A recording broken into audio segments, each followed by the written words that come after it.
Funding for the production of Folks is made possible in part by a grant from Union National Life Insurance, serving Louisiana and the South since 1926.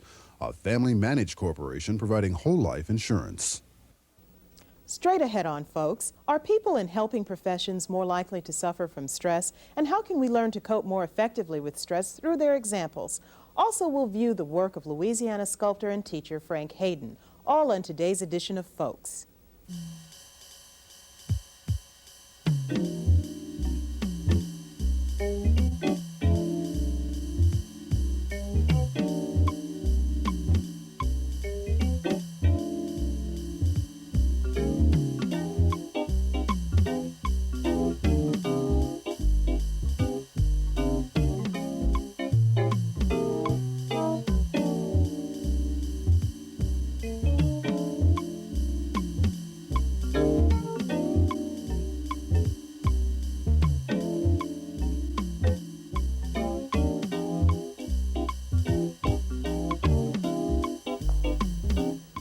Hello everyone, and welcome to Folks. I'm Sonya Masingale.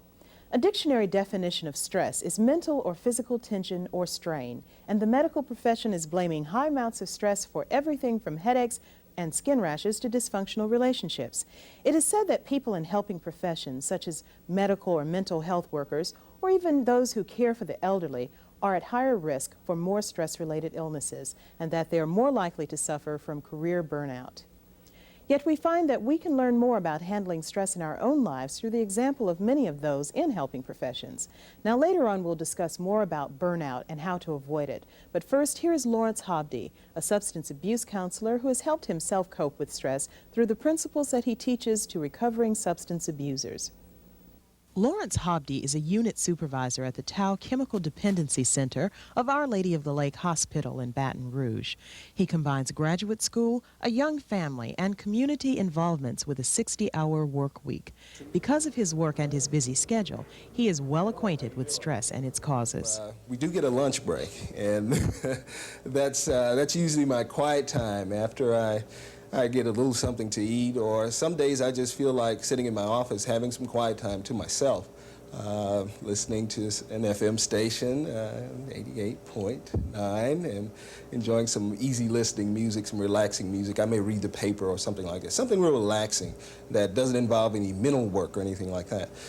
Then the patients go to a lecture after lunch, and then we come back, and we usually have another group in the afternoons. And usually if there are some feelings that kind of get started in the morning that need to be wrapped up, resolved, or explored a little further, we try to catch those up in the group in the afternoon.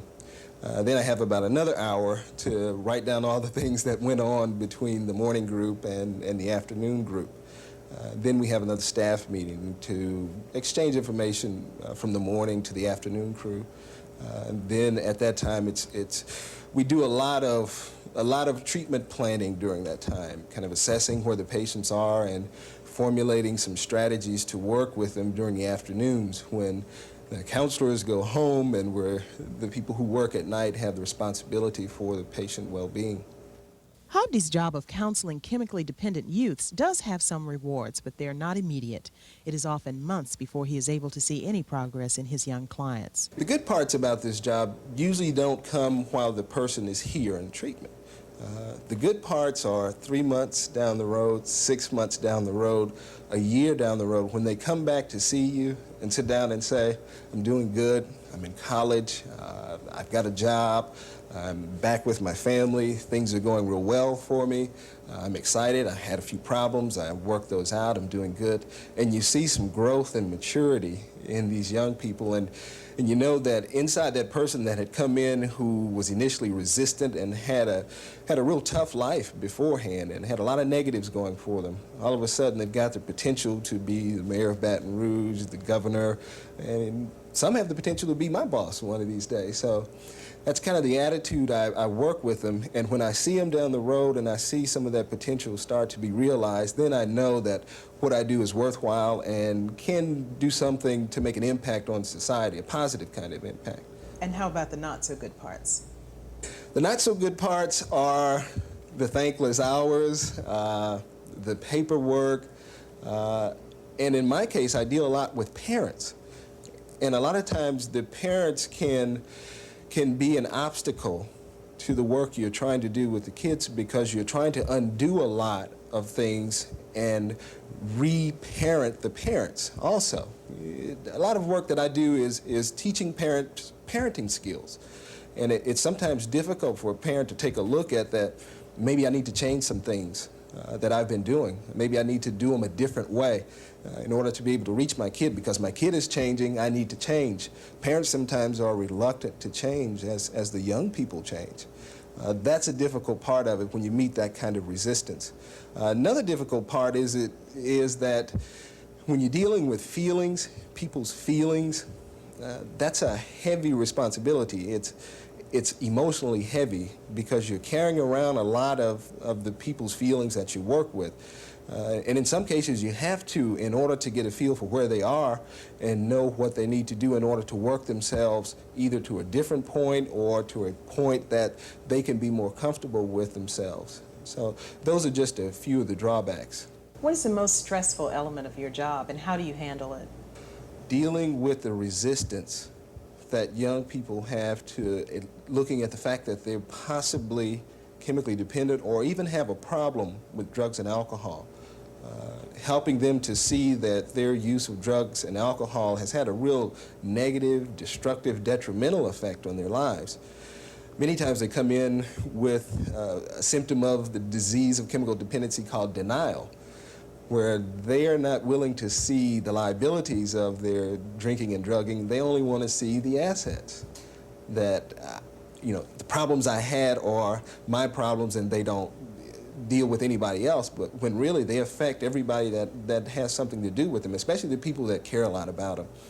When you're working with somebody that's resistant to looking at that, it can be taxing emotionally. How do you know when you're stressed?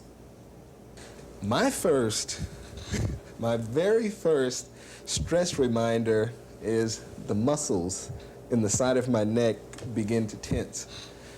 And when I'm sitting down or I'm talking to somebody and I'm sitting in group and I start to do this a little bit, I have to go, okay, wait a minute, what's going on here? I'm stressed. What is it about? So I have to really pay attention to my stress clues. The other thing is that toward the end of the day, when things have just been piling up, I start to talk a lot about how my day has gone and start to talk about how things haven't gone right. I haven't been able to get anything done that I wanted to do today. And in talking with my fellow employees, who are usually more than willing to kind of listen to me at the end of the day, I find usually that I have gotten a lot accomplished. Not necessarily what I wanted to get accomplished and had planned to get accomplished, but that necessarily needed to be done that day. So when I start talking a lot about how bad my day has been, I know that's my way of saying I'm stressed, and at the same time, my way of starting to release some of that stress also. Does your job-related stress aggravate any of your other life-related stress, or does it enable you to better cope with it? It depends on, it depends on what I do with those stresses. If I bring them home with me, yes, they will multiply the stresses that I have at home. A situation that may be very simple, I may blow up at. And it's an inappropriate response to the action that took place. That's when I bring it home with me. I try not to do that, but sometimes that happens. The fewer and farther in between, the healthier I can stay, and the less my job interferes with my home life and my social life. Although people in helping professions are equipped to help others deal with problems, they're often still learning how to deal with problems in their own lives. Anger, for me, is a big stressor. Whenever I'm angry, I feel stressed, I feel tense. One of the things that we teach in this program is that you can't afford to sit on your anger. As a recovering person, that's one luxury you can't afford yourself anymore.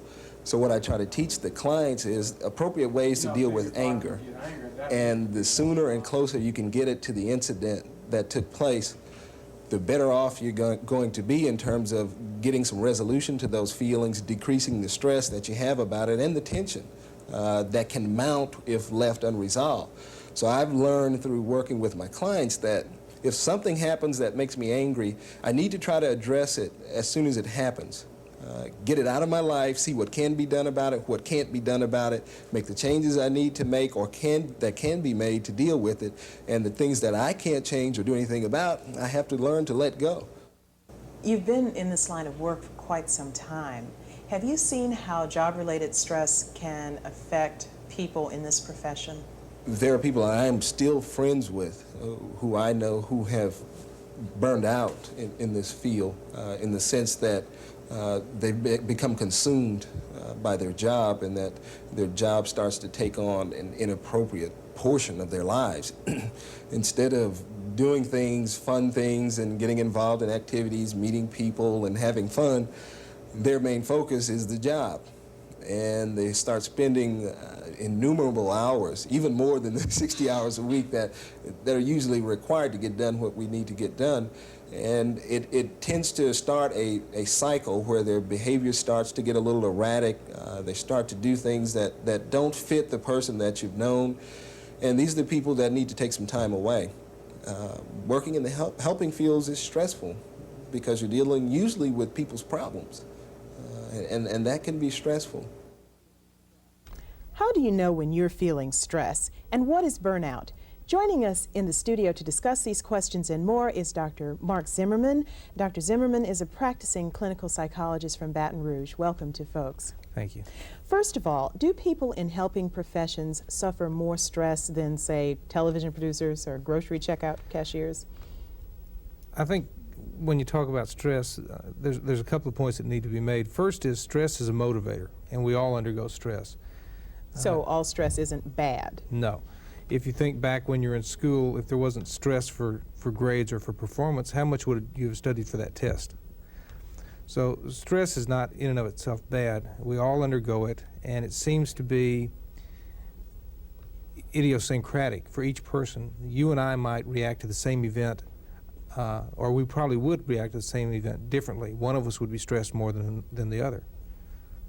Okay, but people in helping professions deal with a lot of other people's problems. I can imagine it's difficult not to take those problems home with them. Does it make it more difficult for them to cope with their own problems, or is it easier?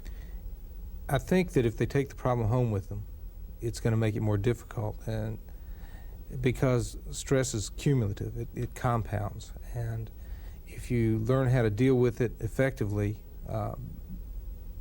before you have to encounter the normal, quotes, everyday stresses, then you won't have much problem with it. But if you let it add up, it'll create tremendous problems.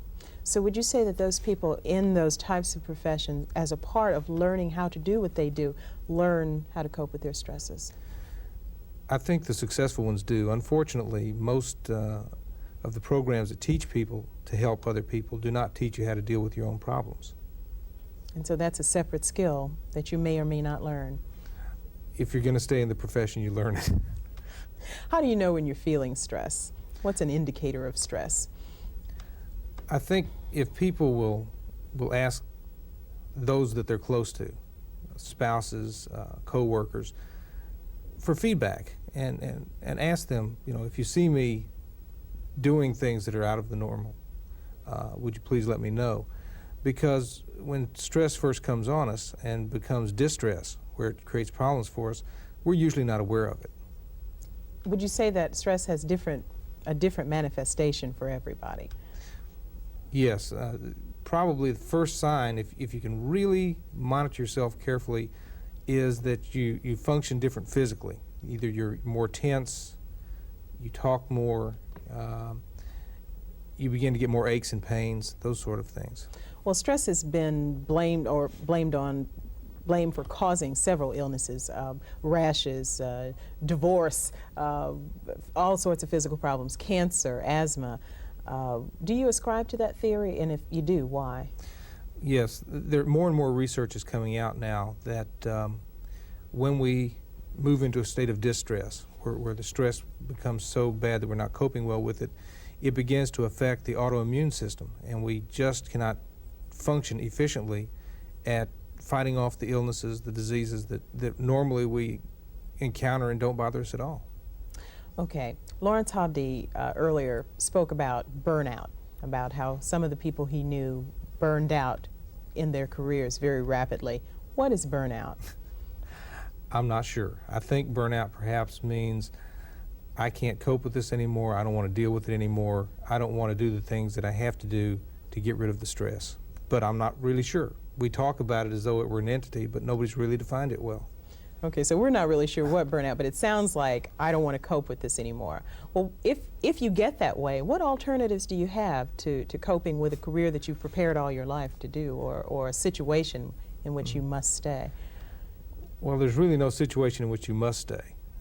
I worked with a fellow who went through school, got a master's degree in psychology, and was worked in it for about a year, and then he decided he wanted to be in business. He couldn't take the psychology anymore, so he went back and got an MBA. And I quote him as an example. We feel trapped into careers, but we're not really. Back in the 60s, there were newspaper reports almost on a weekly basis of John Doe, vice president of such and such a company, has quit the company and is out on the beach collecting shells. So I think that's important. You're not going to have as much stress if you don't feel locked into what you're doing. Okay, but you're saying that we always have choices. How about those who are caring for, say, elderly parents and can't afford to hire help to take care of them? There's always a possibility of finding someone else who also is caring for elderly parents and trading off weekends. There's many different alternatives if we just allow ourselves to look for them. And not get locked into something that's unpleasant. Not get into a thought pattern of I have to do this. Okay. We've been hearing a lot in the news about techniques to reduce stress that don't involve drugs. Describe some of those techniques that say you might use in your practice to teach people to reduce the amount of stress in their lives.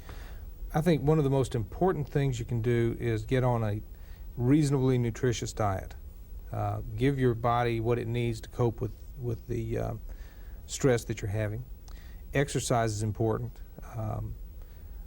Just 20 minutes worth of exercise 3 times a week seems to make a lot of difference. And not long ago in California, there were what they called running groups. And groups of people would get together with their therapists and they would run. And the exercise alone helped. Believe it or not, having a pet reduces stress. Techniques that I might use in my office other than these would be what we call relaxation training, biofeedback, hypnosis, those kinds of things. Okay, describe some of those to me in greater detail. Biofeedback, for example, what does that mean?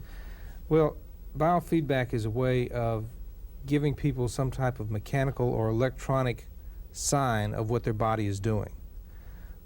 Most of us, for instance, are not aware of, say, the temperature of our hands at a given time. And we know that under stress, the capillaries in the hands begin to close down so our hands get cooler. But if you're not aware of it, if you've lost the awareness, then if I can put a thermometer, an electronic thermometer called a thermistor on your finger, and it will tell you your temperature is at such and such a rate, then you can learn to become aware of the temperature again and learn to control the temperature. And we do this usually by teaching the person either to relax and or teach them to tense up so that they're better able to control these things. Okay, how about hypnotism? We're hearing a lot about this lately. Is it the old look into my eyes variety? And does it make you want to do things that you wouldn't ordinarily do? Hypnosis is a real love of mine, but we can do the look into my eyes. Usually what is done is what's called a standard induction, which involves more relaxation type techniques, letting you turn inward and focus on various pleasant things. You will not do anything in hypnosis that is against your moral, ethical values. And probably the thing that scares people most about hypnosis is they think that they're out of control when in reality they have more control in hypnosis than out of hypnosis. That's an interesting theory. We're going to have to make a whole program out of that. Now, I'd like to hear more about your personal experiences with stress as being a practicing clinical psychologist. Since you began practicing, did you notice your stress levels going up or down, and how did you cope with it if they did go up? Well, I do sort of a maintenance. I've got 2 dogs. I have an exercise bicycle, and I have a rowing machine, and I get on those, make myself get on those at least 3 times a week. I try to monitor my stress levels, and I have associates that I have asked to give me feedback. You know, if you see me acting unusual or strange, let me know. I sometimes will sit down and use my biofeedback equipment and make sure that my physiological functions, my bodily functions, are about where they should be. Like heart rate and temperature. Mm-hmm. What else? Blood pressure. Blood pressure, EMG, electromyograph, tells you how tense the muscles are. How tense the muscles are. Mm-hmm. Where? Wherever you place the sensors. You can put it, you know, on your the forearm is a good place, or the frontalis muscle of the forehead. That's a real good place also. And that's where the wrinkles occur. That's where, when people get tense, they will tense across the forehead for some reason. Also, there's an illness that's getting a lot of press now called Transmandibular joint problems, and right back in here, and we can put the EMG sensors back here and find out what's happening back there. That's the jawbone, so to speak. Right. And are you saying that people are feeling tension there? They will tense there. They will grind their teeth, and the best place to sense that is in the muscles that control right at the hinge of where the jaw comes into the skull. Okay, so you went into psychology knowing that you might have more stress, and you began from the very beginning with these techniques? I didn't assume that I was going to have any stress when I went into psychology, but graduate school taught me I was going to have lots of stress, and so I began learning about these techniques in graduate school. And it's allowed you to stay in practice how long now? I've been in private practice about 10 years now. No danger of burnout? I don't think so. All right, then thank you very much, Dr. Zimmerman, for appearing on Folks. Thank you. Now on to our final feature for today. Only a week has passed since the death of Frank Hayden, a noted Baton Rouge sculptor and Southern University professor. Hayden studied sculpting at Xavier University in New Orleans and received his Master of Arts degree at Notre Dame University in South Bend, Indiana. Many of Hayden's works can be seen around Baton Rouge, in churches, banks, governmental buildings, and university campuses. His work can also be seen at the Vatican. Hayden was commissioned last year to sculpt a bronze figure of St. Martin de Porres to present to Pope John Paul II during the Pope's visit to New Orleans. Here, LaVergne, a student and then a professional colleague of Hayden's, tells us about Hayden as a sculptor, teacher, and friend.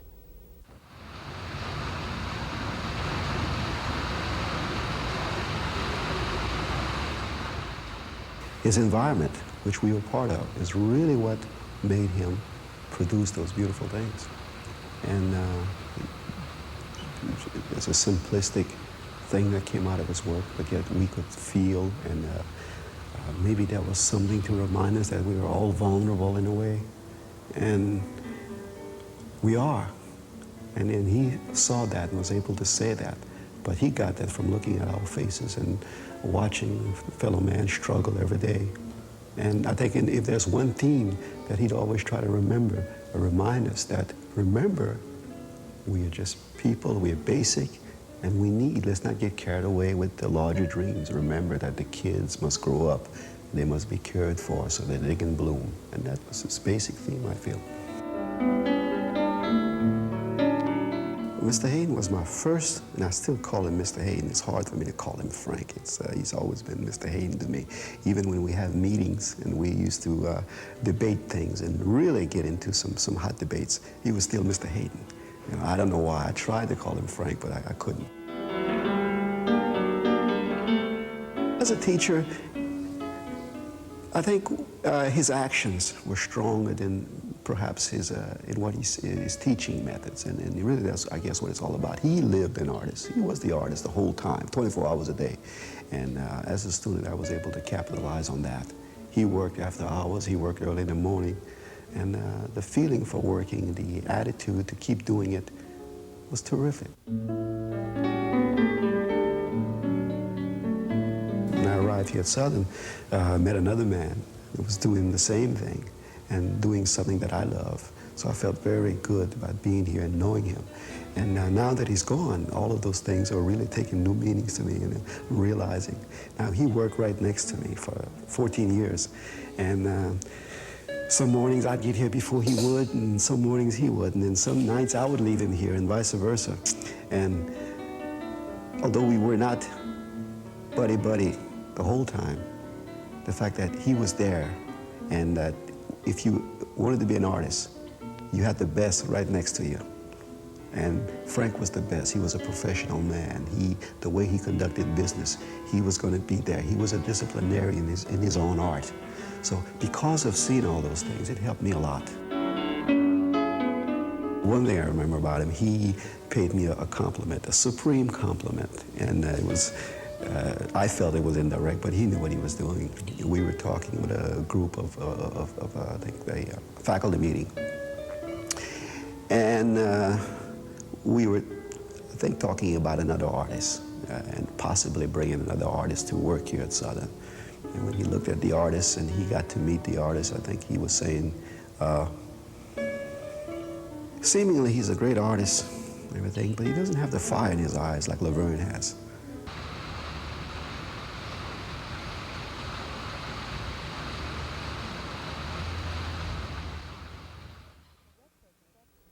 A retrospective exhibit of Hayden's sculptures is being planned. We will announce the date and place as soon as the information is released. Well, that's it for today's program. Be sure to tune in next week for another edition of Folks. Bye-bye.